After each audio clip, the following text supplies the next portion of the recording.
তো এমনিতেই দেখুন বন্ধুরা কত সুন্দর কালার, একেবারে দোকানের মতো হয়েছে।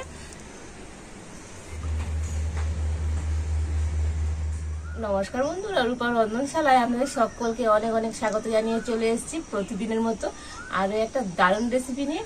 আর আজকে আমি বানাবো ম্যাঙ্গো মাজা। তো দোকান থেকে যে আমরা ম্যাঙ্গো মাজা বোতল কিনে খাই, তো সেই রকমই মাজাটা আমি আজকে বাড়িতে বানাবো। আর এটা বানানো কিন্তু খুবই সহজ, তো আপনারা একবার দেখলেই কিন্তু বাড়িতে বানিয়ে নিতে পারবেন। আর তেমন কোনো বেশি উপকরণও লাগে না। আর দোকানের থেকে বাড়িতে বানানো কিন্তু খুবই স্বাস্থ্যকর। তো বন্ধুরা আপনারা সঙ্গে থাকুন আর প্রথম থেকে শেষ পর্যন্ত পুরো রেসিপিটা দেখতে থাকুন। আশা করি আজকের রেসিপিটা আপনাদের ভালো লাগবে। আর আজকের রেসিপিটা ভালো লাগলে চ্যানেলটা সাবস্ক্রাইব করে পাশে থাকবেন। আর আজকে আমি বাড়িতে মাজা বানানোর জন্য এখানে আম নিয়ে নিয়েছি। তো নিয়েছি দুটো পাকা আম আর একটা নিয়েছি কাঁচা আম। তো আপনারা যেমন করবেন সেইভাবে আমটা নেবেন, তবে দুটো পাকা আমের জন্য কিন্তু একটা কাঁচা আম লাগবে। তো আপনারা এখানে যদি 4টে পাকা আম নেন তো দুটো কিন্তু কাঁচা আম নিতে হবে। তো আমগুলো আগে থেকে ভালো করে ধুয়ে রেখেছি, আর এখন আমি আমগুলো ছাড়িয়ে নেব। তো প্রথমে আমি পাকা আম ছাড়িয়ে নেব।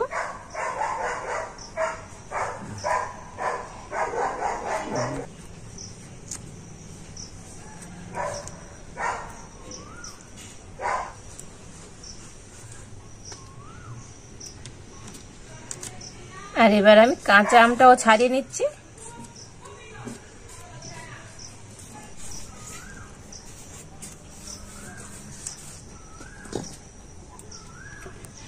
তো দেখুন এই 3টে আম আমি ভালো করে ছাড়িয়ে নিয়েছি।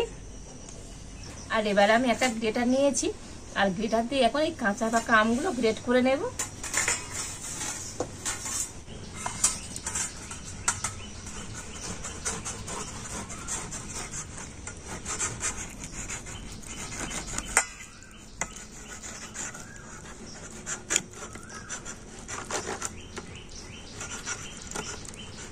পাকা আম দুটো আমি গ্রেট করে নিয়েছি, এবার কাঁচা আমটাও গ্রেট করে নিচ্ছি।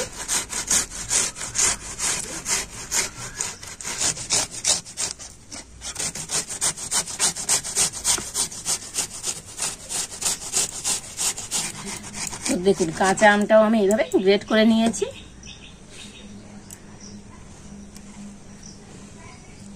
আর এবার আমি উনুনটা জ্বেলে দেবো।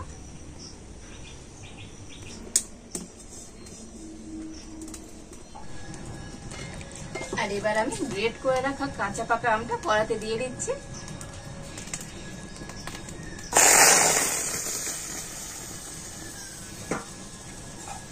আর দিয়ে দিচ্ছি এখানে 100 গ্রামের মিছরি।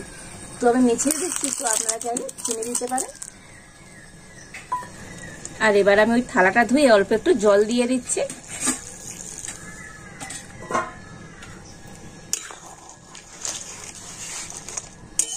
আর এবার আমি সমস্ত কিছু কিন্তু ভালো করে ফুটিয়ে নেব। আর হ্যাঁ, মিষ্টিটা অবশ্যই আপনারা আপনাদের পছন্দ মতো কি স্বাদ মতনই দেবেন। আর এখানে আমটা কিন্তু খুবই মিষ্টি, তাই 100 গ্রামের মতো মিষ্টি দিয়ে দিলাম। তো আপনাদের আম যেমন মিষ্টি হবে তার উপরে কিন্তু চিনিটা দেবেন। তো আপনারা এইভাবে মাজা বানিয়ে যদি বাড়িতে অনেকদিন রেখে দিতে চান, সেক্ষেত্রে কিন্তু এখানে একটু ভিনিগার কিংবা পাতিলেবুর রস দেবো। তো আজকের মাজাটা বানিয়ে সবাই খেয়ে নেওয়া হবে, সেই কারণে আমি আর দিলাম না। আর আপনারা এইভাবে মাজা বানিয়ে ফ্রিজে রেখে দেবেন। আর বাড়িতে যদি কোনো অতিথি আসে তো বার করে দিতে পারবেন। আর দেখলেন তো 2 রকমের উপকরণ দিয়েই কিন্তু এই মাজাটা বাড়িতে আপনারা খুবই সহজেই কিন্তু বানিয়ে নিতে পারবেন। মাজা, ফুটি, স্লাইস সবকিছুই কিন্তু আপনারা এইভাবে বানাতে পারবেন। আর এটাকে কিন্তু আমি প্রায় 10 মিনিট ধরে খুব ভালো করে ফুটিয়ে নেব।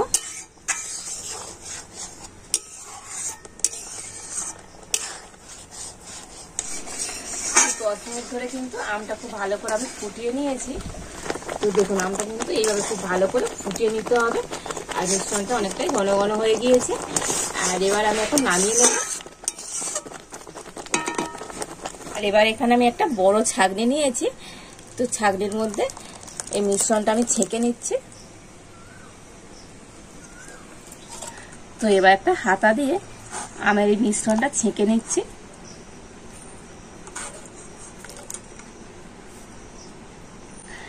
তো দেখুন এটা কিন্তু অনেকটাই ঘন হয়ে গিয়েছে, তো আমি একটু জল দিয়ে দিচ্ছি।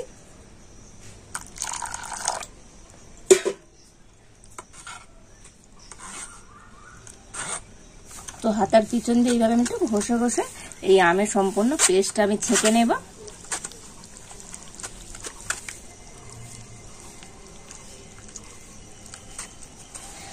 দেখুন এই অল্প একটু ছিবড়ে রয়ে গিয়েছে, তো এটা ফেলে দেব।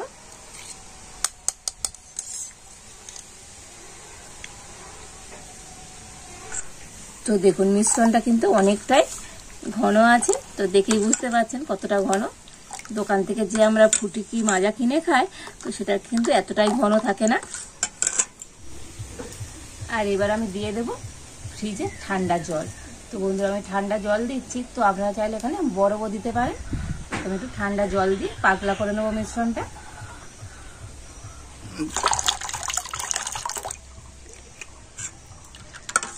তো জল দিয়ে মিশ্রণটা কিন্তু খুব ভালো করে আমি গুলে নিচ্ছি।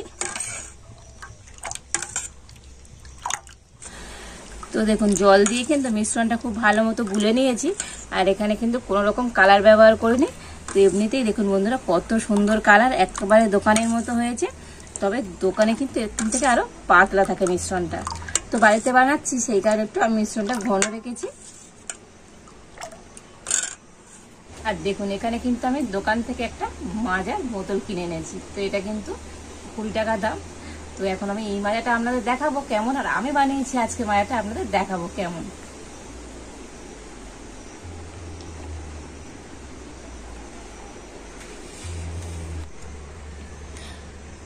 তো এটা গ্লাসে ঢেলে নিচ্ছি। দেখুন বন্ধুরা এটা কতটাই পাতলা, দেখুন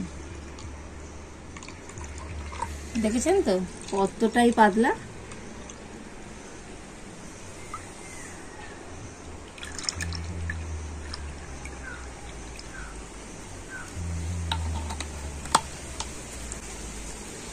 তো এটা হলো কেনা মাজা।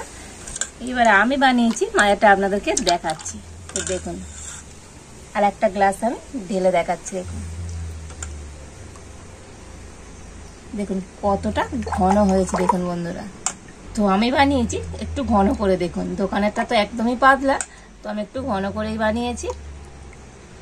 আর দুটোর কালার দেখুন বন্ধুরা একই রকম, কিন্তু কালারের একটুও কিন্তু হেরফের নেই। দেখুন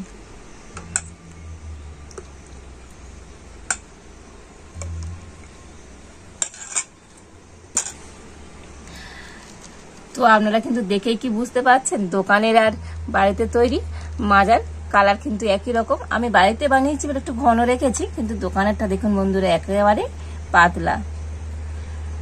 আর এটা এইটুকানি কিন্তু 20 টাকা দাম, আর বাড়িতে বানালে কতগুলো হলো দেখুন 3টে আমে। তো অনেক কম খরচে কিন্তু বাড়িতে আপনারা খুব সহজে এইভাবে মাজা কিংবা ফুটি বানিয়ে নিতে পারবেন।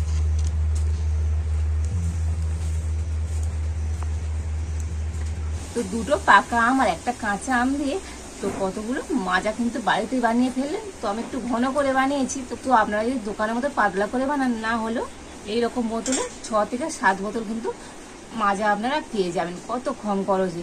তো আপনারা বাড়িতে বানিয়ে দেখবেন বন্ধুরা, একেবারেই হবে দোকানের মতো।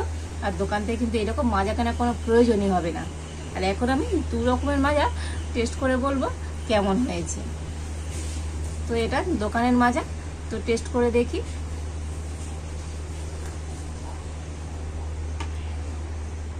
আর এইটা আমি যেটা এখনই বানালাম। তো বন্ধুরা দোকানের থেকে কিন্তু স্বাদে অনেক গুণ ভালো হয়েছে। তো আমি বানিয়েছি কি বলবো, তো আপনারা কিন্তু অবশ্যই বাড়িতে বানিয়ে দেখবেন বন্ধুরা কেমন হয়েছে। তো বাড়িতে বানালেই আপনারা বুঝতে পারবেন যে বাড়িতে বানানো মায়াটা কতটাই টেস্টি হয়। আর বাড়িতে বানালে কেমন হয়েছে তো আমাকে কমেন্ট করে জানাবেন। তো আজ এই পর্যন্ত, আপনারা ভালো থাকুন, সুস্থ থাকুন, দেখা হচ্ছে নতুন কোন একটা রেসিপি নিয়ে।